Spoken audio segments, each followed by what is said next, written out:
Hey everyone, it's Clint. Welcome to Sweetcast again. I know I have not been doing great at posting videos earlier in the day like I was before. I was so good at posting them the same time every day.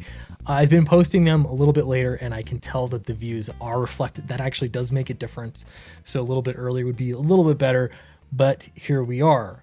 Some comic book news. Mark Millar pointing out a prediction. Not just a prediction, this is actually a prescription that would fix the comic book industry that I have been saying, many people have been saying over years. But if you're the wrong person saying it, then your opinion doesn't matter. Welcome to current year. In this case, Mark Millar has a prediction, and he posted this on Twitter. And I do have some updates for Downcast and Fatal that I want to just fill everyone in on, as this is sort of a crazy time as we're shifting.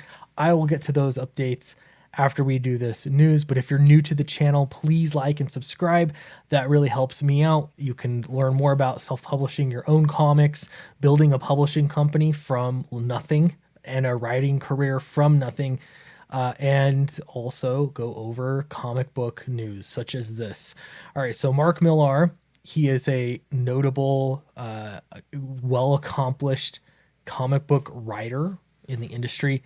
And he puts out this prediction. He says, prediction, Marvel and DC will have new bosses and half their title count by Q1 of 2021. So it's starting in January 2021. They will have half their title count. Now, slimming down the line, that's another word for slimming down the line. I've always said that this is a good idea. Flooding the shelves is a bad idea. It becomes more and more difficult for books to stand out among just the clutter of books. And if you think about it, it's so hard already to get a book to stand out among the crowd in indie comics, or anywhere for that matter, in a comic book shop from the shelves. And so why compete and crowd out your own books that you're also putting investment into to try to make money? It simply does not make a lot of business sense unless your goal is to just crowd out the competition and force comic book shops to pick and choose which books they're going to be buying and selling and which books they are not going to be buying and selling. So that's his prediction for Q1 2021.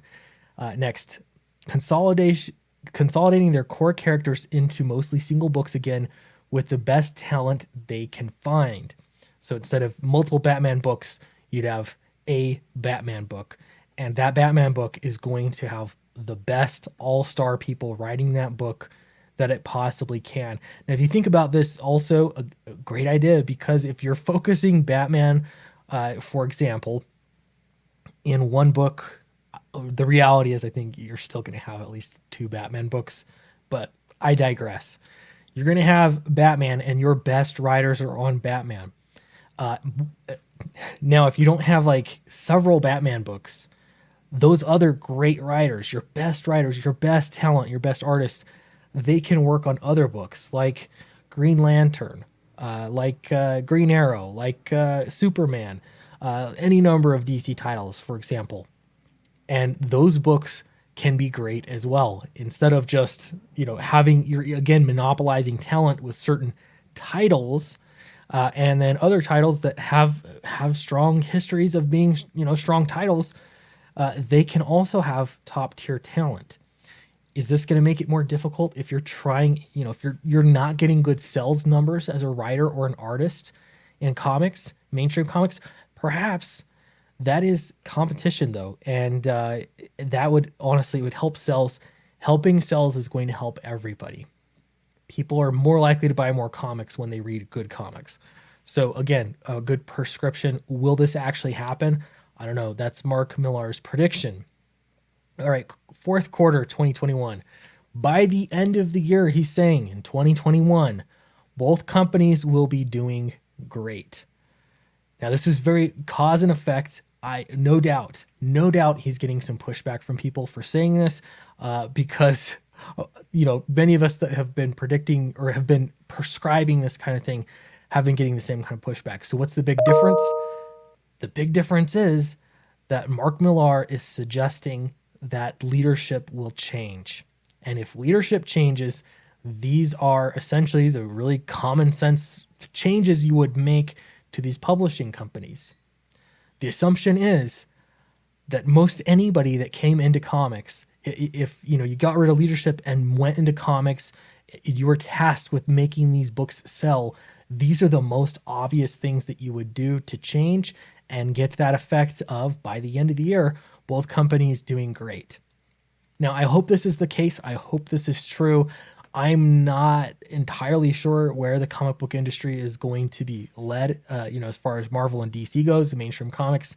And it doesn't really matter all that much to me because, indie comics are thriving. And, I don't know. It's just, it's a different ball game. And yet, is it really? You run into a lot of the same problems. All right, so here we go. I just want to read the rest of his points on here. He added two more comments to this Twitter thread, so it's not some big long screed, but we're going to get through this. He says, "Note, I have no horse in this race and love both companies. I'm speaking purely as an observer and as a fan, but change is coming like we haven't seen in 40 years." I've got to wonder if he knows something in particular that change is going to happen, or if he really is a casual observer and he's seeing the same thing that all of us are seeing. That obviously change needs to happen, and so it's only a matter of time before it actually does happen. Or maybe he does know. Who knows? Maybe he knows something we don't. All right, he continues, "What I love about this prediction is that every young creator will be looking at it, thinking this is their moment, and you know what? They're 100% right. Strike now." That is the opposite message that I think a lot of creators are tempted to hear. They're hearing that they're consolidating books. There are going to be fewer titles for me to get on to. Again, the best thing that can happen for the industry is for the best books to be made and to be the spotlight of comics, Marvel and DC doing their best work. That's a good thing. It's going to give, it's just going to put more money in the pockets of publishers, of retailers, of anybody that's related to or working on those books. And then that will give, more reason for companies to start new projects. I'm not talking about Marvel and DC in particular, but, people are going to be wanting to buy more indie books when these mainstream books do well. It just makes sense. I'm sorry for the chiming noise. All right. Essentially that's it. Let me know what you think about his predictions. I think, I don't know how these dates will fly out, how they'll pan out, unless he knows something that he's not quite alluding or, not quite addressing directly. We will see. First, I got to thank everybody. Downcast Rise or Fall has passed $37,000. Thanks so much, everybody. I'm working on cover layouts. Could I give you a sneak peek? Let's see about this. There we go. This is what one of the covers looks like when we take out the logo, because we're putting in the foil stamp, and there's a new logo, Sweet Comics. I'll show you a little bit more on that later. I'm just going to start treating this thing a little bit more like a publisher. And yeah, that's just part of the process. You actually have a separate layer for the foil stamp that'll go here for the logo, and I have a separate layer that's all blacked out that'll show everything that is in gloss. And you send those files separately so they know, basically these covers have three different processes, three different parts for them to print these covers. They're kind of intense to make because of the foil stamping and the UV gloss, but it sure does look nice when the thing is finished. So there's that. That's Downcast. And then don't forget, Fatal is my next book. As soon as Downcast is fulfilled and it is in the mail, people are getting it in their hands, Fatal will be launching. And this book is so fun. Let me just read the pitch to you, the current pitch. I'm still working on pitches. When debt collectors come for Flynn, he's forced to take the worst alien extermination job of his life, a nasty alien infection on a royal planet. He'll have to uncover the planet's sadistic secrets in order to save the planet and his friends. I think I say the word planet too much in there. Anyway, I'll work on the pitch before we really go into promotion mode. But if you haven't signed up for my mailing list or the pre-launch page, please do that ASAP, you can do so in the link in the description below, and also see some more of this fantastic artwork by Charlie Snogans. It's just gorgeous. You're going to want it. Trust me. Thanks so much for watching, and I will see you in the next video.